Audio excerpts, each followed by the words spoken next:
ఎందుకంటే ఇటువంటి సంఘటనలు వచ్చినప్పుడు ఆయన పబ్లిసిటీకి దీన్ని వాడుకోవాలనేటువంటి ప్రయత్నమే ఆయనలో ఎక్కువగా కనబడుతుంది తప్ప ప్రజలకు ఏదన్నా కష్టం వస్తే ఆ కష్టం నుంచి వారిని ఎలాగా గట్టెక్కించాలనేటువంటి కనీస ఆలోచన చేసేటువంటి స్థితిలో ఈరోజు రాష్ట్ర ముఖ్యమంత్రి గారు లేరు.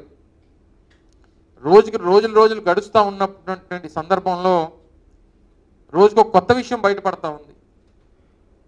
జరిగినటువంటి ఈ వైపరీత్యం, దీనికి గల కారణాలు, దీంట్లో ప్రభుత్వం ఏ రకంగా స్పందించింది, ఎంత నిర్లక్ష్యంగా వ్యవహరించింది, ప్రజల మీద ప్రజల తాలూకా బాగోగుల గురించి కనీసం ఆలోచన చేయకుండా ఎలాగా చేసింది అనేటువంటిది రోజుకు కొత్త విషయాలు బయటపడతా ఉన్నాయి.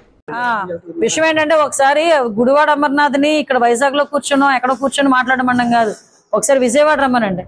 విజయవాడ వచ్చి ఒక పులిహోర ప్యాకెట్ ఎవరికైనా అందజేసి మాట్లాడితే బాగుంటది. అంతే తప్పించి ఎక్కడ మాట్లాడకుండా ఏం పోయింది, పైసా ఖర్చు లేనిది కదా ప్రెస్కి వచ్చి ముందుకొచ్చి మాట్లాడటం.